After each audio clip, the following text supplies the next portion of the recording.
restauración oligárquica de 1955. Y las restauraciones oligárquicas no solamente se caracterizan por un empobrecimiento general de la sociedad en términos materiales, sino también por una creciente dificultad de debatir, lo que nos torna más empecinadamente militantes, las cuestiones fundamentales, y de adquirir la literatura con la cual tenemos que nutrir nuestra mente para poder superar el mal trago y el mal momento que nos toca vivir.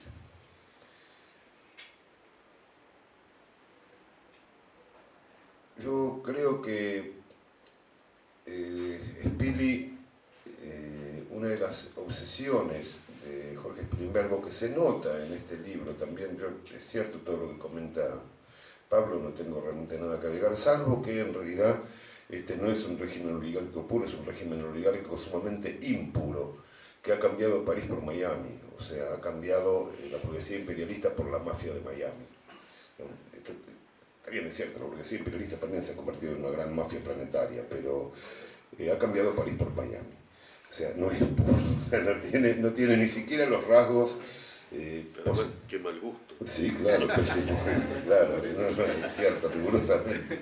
Habiendo tantos lugares interesantes en Estados Unidos, eligen Miami. París vale mucho más que una pizza. Mucho más que una pizza. Se demuestra que son de otra generación. Claro. No me distraigo. Creo que una de las grandes obsesiones de Jorge Luis Spilimbergo, que también figura en este libro y también forma parte de la crítica, que él consideraba una, discúlpenme los términos elevados, una crítica inmanente, es decir, una crítica que surgía desde adentro mismo del desarrollo del pensamiento socialista en la Argentina y precisamente culminaba en la preparación de esa posibilidad de amalgamar la experiencia histórica del pueblo argentino con las ideas socialistas que efectivamente son importadas, tal como el castellano es importado, tal como el nacionalismo de derechas utilizó ideologías importadas para sus propias teorías. No es que por ser importado sea malo, el tema es que no nos aplaste con este fenómeno que Spilimbergo, no aquí, pero en otro lado, decía que era que todo aquello que en Europa tenía color blanco acá se volvía color negro, y todo lo que ahí tenía color negro acá se volvía color blanco por el mero hecho de atravesar el océano, y que en realidad la expresión ideológica del carácter semicolonial de nuestro país. Decía Spili, por ejemplo, el liberalismo decía que en Europa fue una herramienta ideológica para fomentar el desarrollo industrial. En el Río de la Plata fue una herramienta ideológica para impedir el desarrollo industrial y promover el atraso agrario, el atraso agroexportador. Daba ese ejemplo. Bueno, en esa lucha, efectivamente, en cierto modo, la izquierda nacional todavía no ha encontrado el camino para lograr un entronque franco y crecientemente aceptado por las grandes mayorías argentinas. Lo cual toca una de las obsesiones de Spilimbergo en el momento en que este libro se redactó en 1969 y se editó en 1969 y después se volvió a editar en 1974. Spilimbergo planteaba, para ser exacto, 15 días después del Cordobazo, en el prólogo inicial del libro, que si me permitís voy a mirarlo un segundito, hacía un planteo que puede sonar muy duro, pero que la experiencia posterior hace pensar que no era tan duro, sino simplemente estrictamente realista. Él empezaba planteando que los contenidos inherentes al peronismo, o sea, lo que es el peronismo, lo que era el peronismo, digamos, histórico, satisfacen un momento de la evolución del proletariado en la Argentina, claramente, o sea, claramente la expresan. Pero, dicen, no corresponden a las necesidades tácticas ni estratégicas de las clases medias. Quiero recordar, esto está escrito 15 días después del Cordobazo. Es muy importante este dato.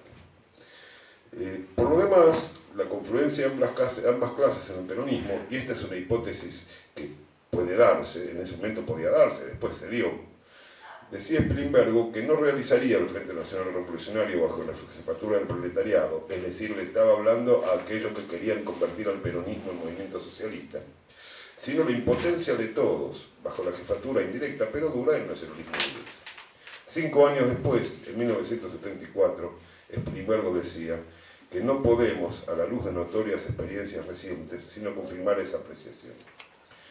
Bueno, esto yo creo que es el drama de la Argentina, que Strindberg toca también en este libro como crítica inmanente a la izquierda, que cuando no intenta suplantar sarmientinamente al peronismo por un socialismo de cartón pintado y de corte y confección, intentó sistemáticamente trasvasar e infundir al peronismo una característica que el peronismo no tenía, digamos, una característica que no tenía, que era ser justamente un partido de izquierda, en el sentido que se entiende un partido de izquierda dispuesto, por ejemplo, a expropiar a la oligarquía argentina. Era y es indudablemente la expresión más clara y firme, digamos, más avanzada de la lucha por la liberación nacional de los argentinos, y en ese camino obtuvo logros que ningún otro movimiento de liberación nacional obtuvo jamás en ningún lugar del mundo.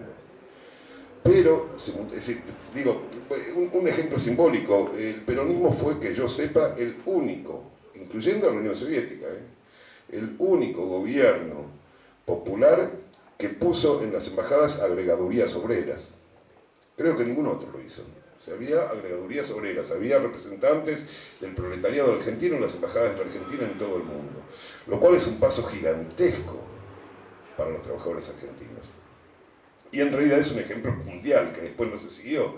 Pero, digo, Cuba nunca tuvo eso, por ejemplo. Cuba nunca tuvo agregadurías obreras, o aunque sea agregadurías de peladores de caña. Digo. Saltarse el paso histórico de construir un partido socialista que no fuera un partido socialista de izquierda, cipaya y, digamos, expresión teórica con las herramientas del marxismo de las condiciones de la dependencia, porque la idea de que la lucha de clases que iba a salvar a la Argentina tiene que tener lugar en otro país, es la expresión ideológica con un ropaje de izquierda y la idea de que la Argentina no puede tener una economía propia, sino que depende para su existencia de cosas que suceden en el resto del mundo, y por lo tanto marca una dependencia intelectual y afectiva que castra a esa izquierda para poder engrampar con el pueblo argentino, tal como la burguesía, que cree que es más importante y mejor el banco imperialista, que le cobra una tarifa, una tasa de interés espantosa, es mejor que ese negro de mierda que está en la comisión interna y me obliga a mí a pagarle mejores sueldos. Es lo mismo, es lo mismo.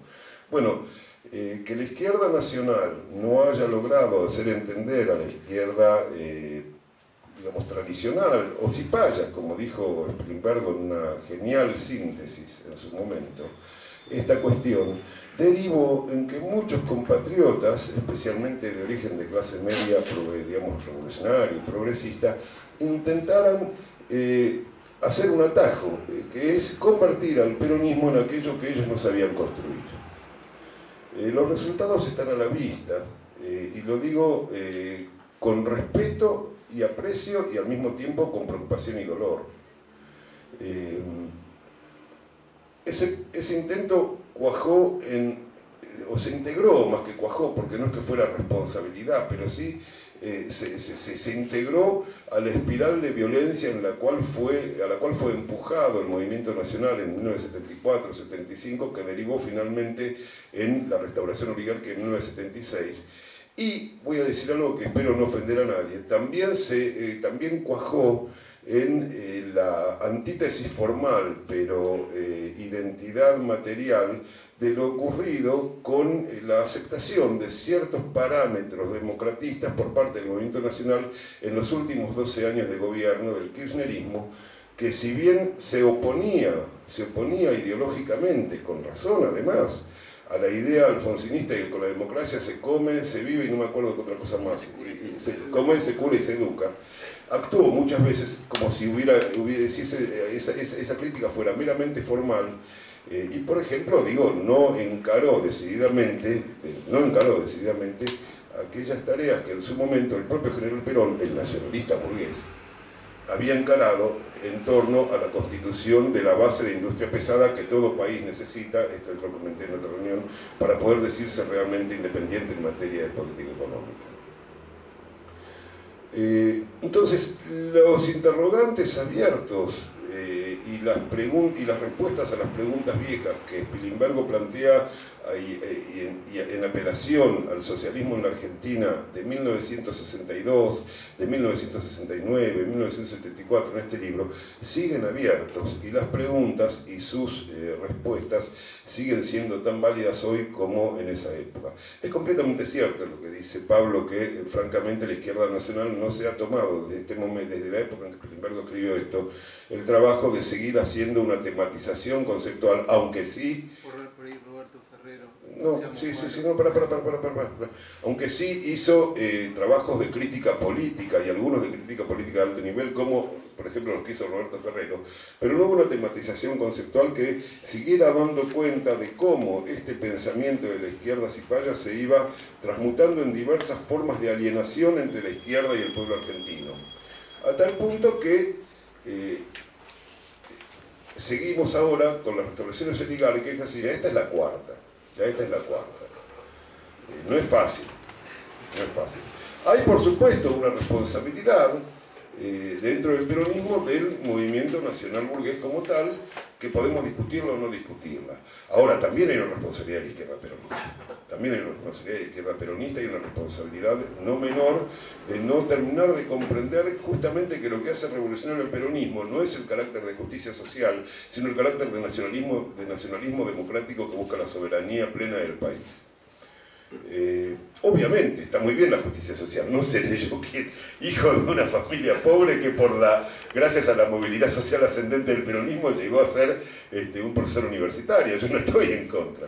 Lo que afirmo es que lo que caracteriza al movimiento nacional es la defensa acérrima del interés de la patria, que es el interés del pueblo, pero ante todo es el interés de la patria, el carácter nacional de la cuestión, y que no alcanza con ser justiciero para ser de izquierda.